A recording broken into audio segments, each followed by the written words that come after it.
मैं हूं आबिद हुसैन शेख। आपका खैर मकदम है 4 टीवी न्यूज़। कर्नाटक एक्सप्रेस में गौ हत्या निषेध कानून जारी किया जाएगा, सचिव आर अशोक। आज बेंगलुरु के विधानसौदा के पास मीडिया के सवालों का जवाब देते हुए रेवेन्यू मिनिस्टर आर अशोक ने कहा कि इस विधानसभा के अधिवेशन में पक्के तौर पर गौ हत्या निषेध कानून को जारी किया जाएगा। भारतीय संस्कृति में गौ को माता का दर्जा देकर पूजा जाता है, जिसके तहत इस गौ हत्या को रोकने के लिए कड़े कानून लगाया जाएगा। आने वाले अधिवेशन में लव जिहाद पर भी कानून जारी किया जाने की बात कही सचिव आर अशोक ने।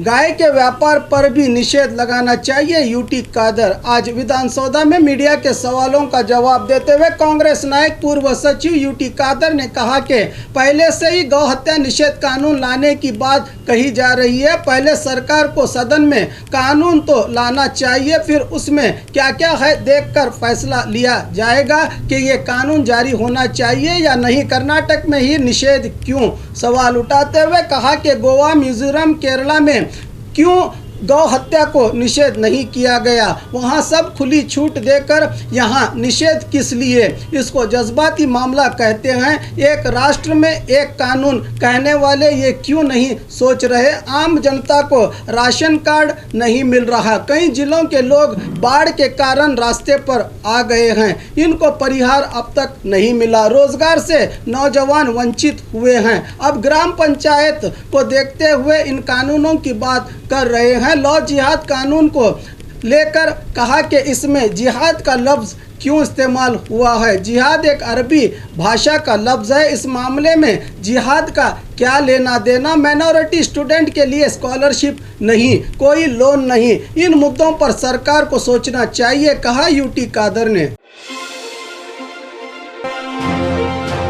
कल भारत बंद के लिए समर्थन, जेडीएस मुखंड का बयान। सरकार बिना चर्चा किए अचानक से किसान विरोधी कानून जारी करने में जुटी है, जिसके लिए पूरे देश में किसान केंद्र सरकार के खिलाफ पिछले 6 दिन से एहतजाज कर रहे हैं। 2 बार सरकार के साथ चर्चा करने पर भी अब तक कोई नतीजा नहीं निकला। इसी को लेकर सारे देश में किसानों ने कल भारत बंद का आह्वान किया है। इस पर गुलबर्गा में मीडिया से बात करते हुए जेडीएस मुखंड केदार लिंगैया हिरेमठ ने बताया कि किसानों का ऐसा बड़ा आंदोलन इतिहास में ही नहीं मिलता। ऐसा आंदोलन कर रहे हैं हमारे किसान, और किसानों को नुकसान पहुंचाने वाले तीनों कानूनों को रद्द करने के लिए हमारे किसानों का समर्थन करना चाहिए, बताया केदार लिंगैया ने।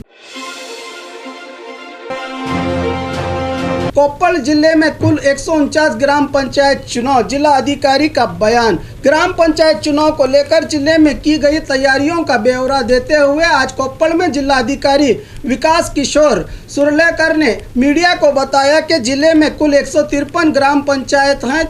4 पंचायतों की समय अभी पूरा नहीं हुआ। इनको छोड़कर कुल 149 ग्राम पंचायतों के चुनाव करवाए जाएंगे। पहले चरण में दिसंबर 22 को कोप्पल, यलबुर्गा और कुकनूर तालुका के कुल 73 ग्राम पंचायतों के लिए चुनाव होगा, और दूसरे चरण में 27 दिसंबर को बचे हुए गंगावती, कुष्टगी, कंकनगिरी और कारटगी तालुका के 76 ग्राम पंचायतों का चुनाव होगा। दिसंबर 30 को मतों की गिनती होगी। जिले में कुल 8,28,726 मतदाता हैं। जिले में कुल 1,238 मत केंद्र बनाए गए हैं और कुल 7,128 सिब्बंदियों को नियोजन किया गया है। पहले चरण में नॉमिनेशन भरने की आखिरी तारीख 11 दिसंबर, नॉमिनेशन की स्क्रूटनी 12 को और 14 को नॉमिनेशन वापस लेने की आखिरी तारीख होगी। 22 को मतदान। उसी तरह दूसरे चरण के लिए 16 दिसंबर को नॉमिनेशन भरने की आखिरी तारीख, 17 को नॉमिनेशन की जांच,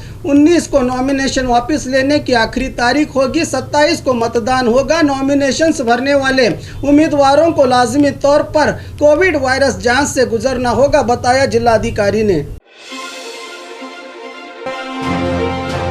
साइक्लोन का असर, खराब हुई टमाटरों की फसल। पिछले हफ्ते राज्य के ज्यादातर हिस्सों में हल्की बारिश और मौसम खराब हो जाने के कारण फसलों के तबाह होने के वाकये पेश आए हैं। मिसाल के तौर पर देखा जाए तो चिकबल्लापुर जिला बागेपल्ली तालुका के काशापुर ग्राम में किसान सड़े हुए टमाटरों को ट्रैक्टर में लोड करके ग्राम के बाहर फेंक रहे हैं। वैसे बाजार में टमाटरों की दाम ठीक ही है, मगर सड़े हुए टमाटर कौन खरीदेगा? क्या ऐसे नुकसान उठाने वाले किसानों को सरकार परिहार देगी?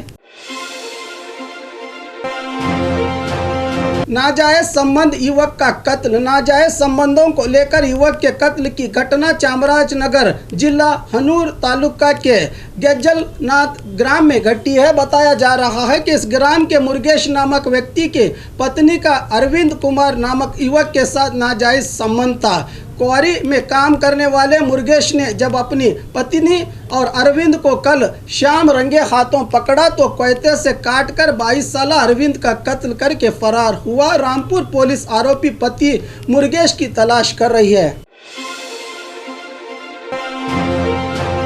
जेडीएस पक्ष का इम्तिहान लेने की कोशिश कर रहे हैं सिद्धरामैया। बसवराज होरट्टी। धारवाड़ में जारी टीचर्स के उपवास सत्याग्रह में भागी एमएलसी बसवराज होरट्टी ने विधान परिषद के सभापति के खिलाफ अविश्वास प्रस्ताव पर मीडिया से कहा कि 12 सदस्यों ने अविश्वास प्रस्ताव लाया है, किसी भी हालत में सभापति को इस्तीफा देना होगा। सिद्धरामैया शायद जेडीएस पक्ष का इम्तिहान ले रहे हैं, इसलिए सब सदन में देखा जाएगा, कह रहे हैं। सभापति को भी चाहिए कि अपनी इज्जत सदन में न खोए। सिद्धरामैया कहते हैं कि जेडीएस बीजेपी की अब जुगलबंदी शुरू हुई है, जिसे ये जनता को दिखाना चाहते हैं। कांग्रेस वालों ने आकर सीएम बनने की प्रार्थना की थी, फिर इन्होंने ही सरकार को चलने नहीं दिया। पिछले दिनों पीएम मोदी ने कुमारस्वामी को कॉल करके कहा था कि सीएम पद से इस्तीफा दीजिए और हमारे पक्ष के सीएम बनिए, मगर कांग्रेस की इज्जत के लिए कुमारस्वामी ने ऑफर ठुकराया था, बताया एमएलसी बसवराज होरट्टी ने।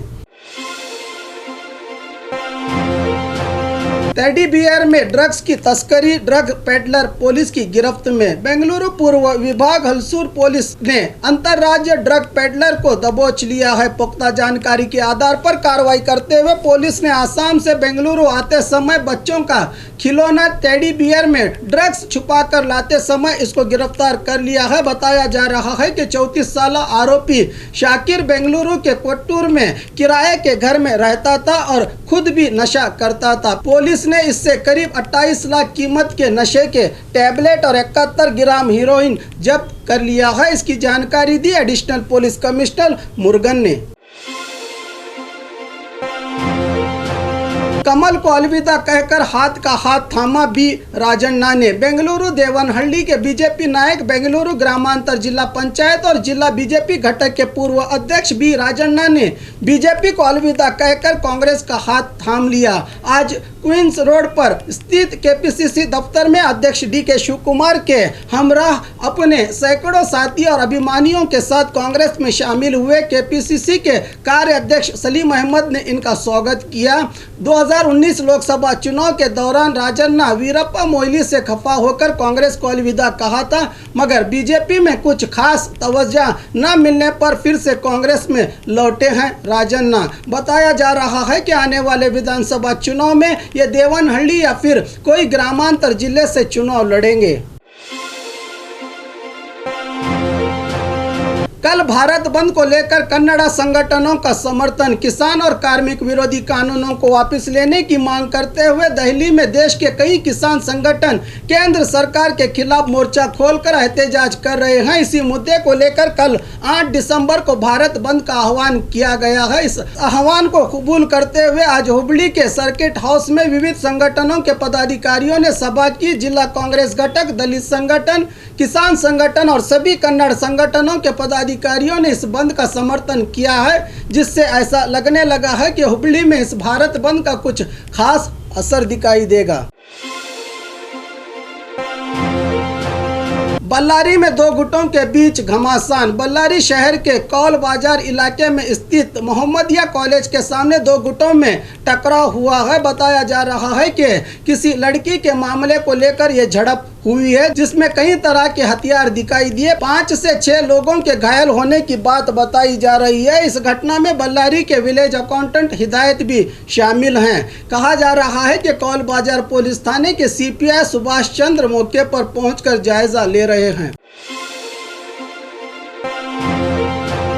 एशियन पेंट फैक्ट्री के विरुद्ध किसानों का आक्रोश, एहतजाज जारी। मैसूरू जिला नंजनगुडु तालुका के इमावरू में एशियन पेंट की फैक्ट्री है। फैक्ट्री बनाते समय फैक्ट्री के लिए जमीन देने वाले किसानों के परिवार वालों को फैक्ट्री में नौकरी देने की बात तय हुई थी, मगर फैक्ट्री बनने के बाद अब तक फैक्ट्री वालों ने इस ग्राम के किसी भी परिवार के व्यक्ति को नौकरी नहीं दी। इस मामले को लेकर इस ग्राम में किसान अपने परिवार सहित फैक्ट्री के खिलाफ मोर्चा खोलकर पिछले 14 दिनों से एहतजाज कर रहे हैं, मगर अब तक ना तो कोई फैक्ट्री वाला आया, ना ही संबंधित अधिकारी आए। कम से कम जिला निगरान मंत्री को आकर किसानों से मिलना था, कह रहे हैं किसान।